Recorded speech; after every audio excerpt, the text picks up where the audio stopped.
So when I was a kid, you know, when you're asked what you're going to be when you grow up, Yeah. what you want, it was always wrestler. That's the first thing I'd ever wanted to be. And I was 27. And I saw some ads for this school in Kernersville. And I just started thinking about being on my deathbed and all the regrets I would have. And I'm like, man, you never tried. You never tried to get in the squared circle and tie it up with the boys. And so I hit up the coach, and I got into the school and tried it out. Realized it's not for me. It's definitely not for me. I'm not a active person, and it's a whole lot of work. That ring does hurt. So, you know, don't try it at home and all that shit. Man, I could so see you doing that, though. Yeah, I had a character in mind and everything. It's just... Who was your character? Michael Gabriel. I decided. The Archangel Michael Gabriel. I do recognize that those are two separate angels, but but it was going to be kind of like a Sting-esque character. Yeah. You know, black and white kind of, yeah. Oh, man. Yeah. Still, though. Okay, now I'm going to ask you something weird that goes with this. No. Okay. By the way, I just sold off like a bunch of my wrestling action figures from back then those days. If I had known that I was going to see you, I started a little collection, but I've since backed down off that now that I'm pursuing things that matter. Yeah. Yeah. Well, okay, I'm taking this in a super weird direction, but Sure. like I have this idea that I want to see what you think about. I have been like running into a wall with the idea of persona because of things like what the internet has done to the way that real life is perceived. And it goes back and forth. Like Instagram represents perfection. It's like the distillation of all your the best of you that you put on display Your for highlights, everybody. I guess. Your highlight reel. Yeah. And like, oh, look how happy I am. Yeah. And then there's like things like TikTok or YouTube that sometimes are appreciated for their more like, it maybe like, I don't know, depends. Like, and it's not all cut and dry either. It's not like YouTube is the same for every channel or whatever. Like some of them appear perfect. Some of them are really raw and informal. But pretty much ever since like Michael Jackson died, I've believed that we're on this slope downward where like we don't believe in personas anymore.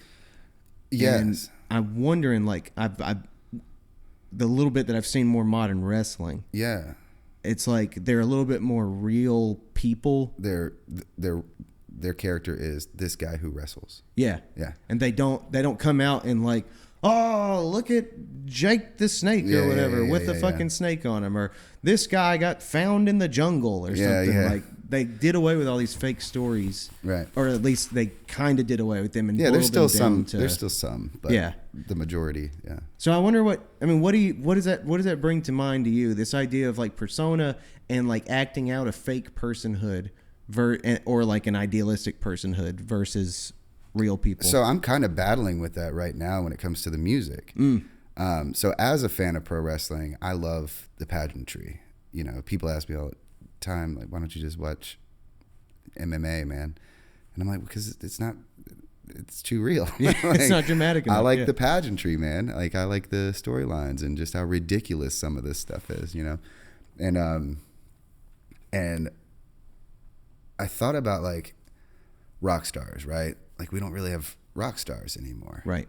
There's this guy I listened to on the internet who had pointed that out too, and he said that the last one that we really had was Fred Durst, in that while he didn't look like what you would consider a rock star, he had this look. People were emulating it. Like it was a character he was playing, and it made him feel larger than life, or appear larger than life. I think we've hit it a few times since then, just maybe not in the way that we wanted, like with a Post Malone or even a MGK. I think there's value in that. And so I bounce ideas off my girl all the time.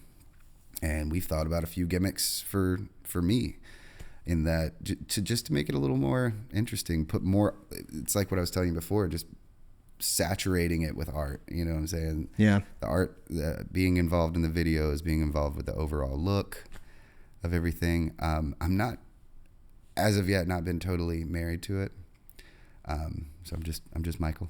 Yeah. But we threw around a few ideas. I think at a certain point it is important, but I think it can also be played with in phases of your project too, right? Like, let's say after this record, we do some sort of concept album in which maybe it would be appropriate to pick up some sort of look, some specific look or whatever to kind of complement that.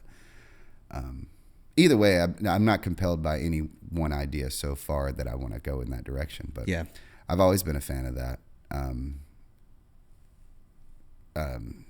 Some people may look at it as lame and don't want to fall in line with it, and I think it definitely becomes more difficult when you're in a collective, because you have to get everybody on board in most cases, depending on what we're talking about. But like, for example, I was in a metal band with my buddy who was actually wrote Dear Brother with me, and it was a black metal influenced band, but it was more of a deathcore kind of thing. And he kept wanting to wear corpse paint, and I was like, I don't want to do that. That seems hokey to me. I don't want to do it. And then we had another guitarist, and he's like, so he wants to do corpse paint too. And I was like, well, you guys are going to look awful ridiculous. You guys are going to have corpse paint. The rest of the band are going to look like normal people trying to play music, okay?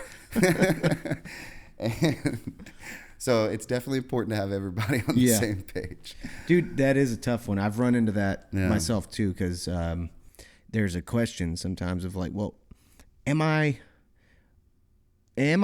what archetype do I represent? Like, what am I? And I know it's a character sort of thing. Yeah. And I know when I go on stage, I probably step into it a little bit, and I think about like what it all looks like. Yeah. I think it's a good thing, but then I do like something like this where we're being totally natural with each other. Right. No gimmick, no facade. It's just like we're just being normal people. And I sometimes grapple with that. Like, well, to what degree do you protect that? Do you like not allow yourself to be visible ever as not in the character that you represent within like the primary art that you make? Yeah. Or does that even fucking matter? And when I think about like wrestling in particular, it doesn't matter to me. Like for some odd fucking reason, now as an adult looking back on some of that Stone Cold shit that I used to just like, it blew my mind as a kid. It almost matters more now at understanding it as the drama that was unfolding and like knowing that he was just a normal human being that was committed to that drama than it did as a kid, like perceiving it as a real drama, you know? He's interesting because they say in the wrestling business that your best character is who you are turned up to 11. So a good example of that would be Stone Cold Steve Austin, who is a Texan, who does like beer, who does have a smart mouth, but I mean, he's not nearly as erratic as he appears on TV. Another good example would be The Rock. That that's Rocky Johnson, or not Rocky Johnson, Dwayne Johnson. Rocky's his dad. Yeah. But turned up to 11. An example of when you were talking about when do you cut it off, you know, how much is too much. I think it depends on the time period, because the two examples that popped into my head were Macho Man Randy Savage and The Undertaker. Now, in Macho Man's case, Macho Man was always Macho Man Randy Savage. I've heard wrestlers in shoot interviews talk about how Macho Man was always in that voice, always in character. You went out to dinner with him, just boys. He's talking to the waiter and just like that, you know, just everywhere. Never turned it off. And then an interesting story an interesting tidbit about The Undertaker. You remember Paul Bearer, the guy with the urn? They would go on the road together. Those two. Nobody else rode with them because this is Paul Bearer and the Undertaker, this dead man, right? Not only that, Undertaker sat in the back, Paul Bearer drove, and Undertaker never pumped the gas. Like they literally, like, because if anybody was, because it's what they call a kayfabe. If you're not, are you a... What was that phrase? Kayfabe. So kayfabe is just the, it's keeping the illusion alive, like okay, continuing out that character. So kayfabe now is all but dead, right? Like we have Instagram, everybody's got their Twitch channel, and you get to, you know, right. It's harder. It's really harder to keep that character anyway. It's harder to be an Undertaker because even the Undertaker now is just Mark Callis. Yeah. You still have some, like a Bray Wyatt. He's a kind of a spooky character, and he keeps to himself for the most part, kind of cryptic tweets and stuff like that. So there's still some lore and mystery around him, but for the most part, everybody's exposed. So kayfabe was very important back in the day. Like that was like a untouchable aspect of the business. You always protected the business. It died a long time ago. Dude, I just wonder what that means. Like what, like, is that significant? Like why did we have that in the first place? Like why do we need the illusion? And if we don't have it now, if we've produced a world where that illusion is gone, what are we missing? Like is it important enough to go back, and how do we do that? It's kind of what you're... It's kind of what I wonder. Yeah. I mean, is it important enough to go back? Like, is that something that is worth talking about and sort of like worth I don't know, figuring out ways? I mean, like, did you listen to Father John Misty? Some, not as much as he's one of those that I've always planned on giving more of a chance, but his first two albums are untouchable. Yeah. I mean, they're fucking great. Those are the ones I'll start with. By the third one, I mean, he became so much of that character that I think it kind of cracked. Yeah. And then by the fourth one, he was something different. Well, see, that's scary. Yeah. Whenever I think about gimmicks, right, in the music and stuff, that's one of the things that keeps me from it. I'm like, if I get this started, am I going to have to do this all the time? Right. Is this always going to be who I am? What was funny about his too was like, well, you know, it seemed to poison him though. I mean, like, I saw him when his second album came out, and in the middle of his set, he cut the house lights on and did the Q&A. Yeah. And he like kind of his whole character almost like made a mockery of the persona of the musician, but also like kind of lamented its death. Like there's a song that he specifically does that on, I think it was his first album, Only Son of a Ladies Man, where he kind of laments the death of the rock star and the death of the, you know, like what modern society has done to those people or whatever. Yeah. It's really brainy, interesting shit. And his third album, you know, he shattered that like in the middle of a set. Yeah. Somebody's like asking him about getting on stage or something, and he says something like, to get on this stage, you have to get in a van with your friends for like 7 years and drive around and all this stuff until you hate each other. Yeah. He diminishes the idea that he's actually this persona, but then, like a year later, puts it right back on.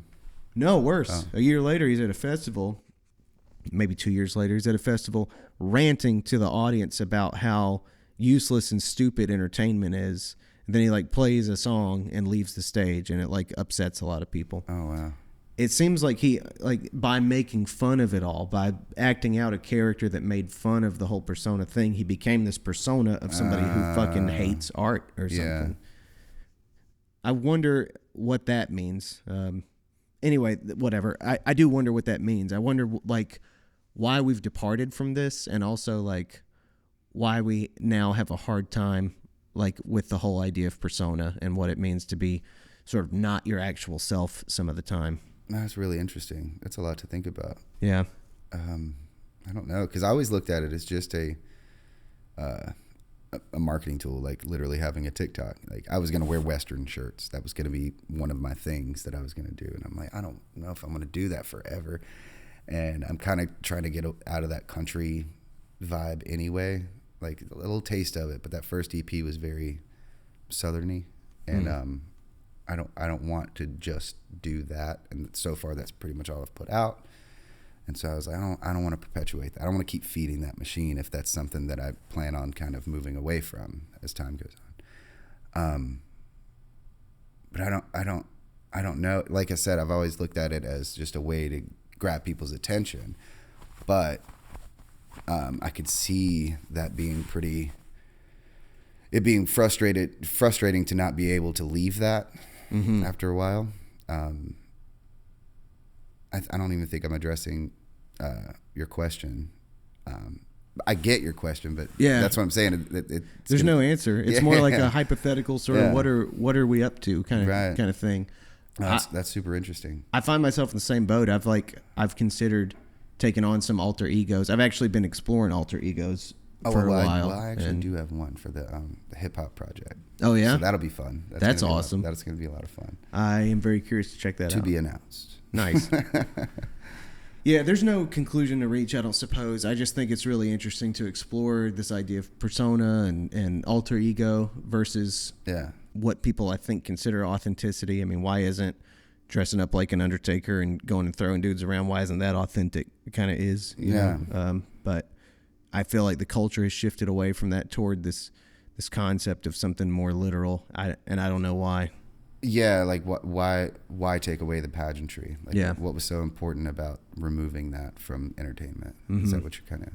Yeah, I wonder about it. Yeah, I guess, like I said, some would argue that it is important to maintain that. Yeah, wrestling purists would old heads would tell you that it's important to maintain kayfabe. Yeah, you know? Yeah. I think part of it for me boils back down to like, what does it mean about music? And I think with all this being expressed, I think it's really interesting to notice that I think our rock stars right now in the country and in popular culture are comedians, because they are sort of the ones that are rebellious and the ones that maintain artistic freedom, and they just say, I can do whatever the fuck I want. This is what I do. I don't think other art forms are doing that right now. Not at all. Yeah. So, and what's also interesting about them is while they have stage personas, their whole art form is being like as honest and real as they possibly can be. Right. And musicians don't do that. Well, I mean, and even musicians do that sometimes. Counterculture is important in that art form too. Yeah, yeah. Which used to be important in rock and roll.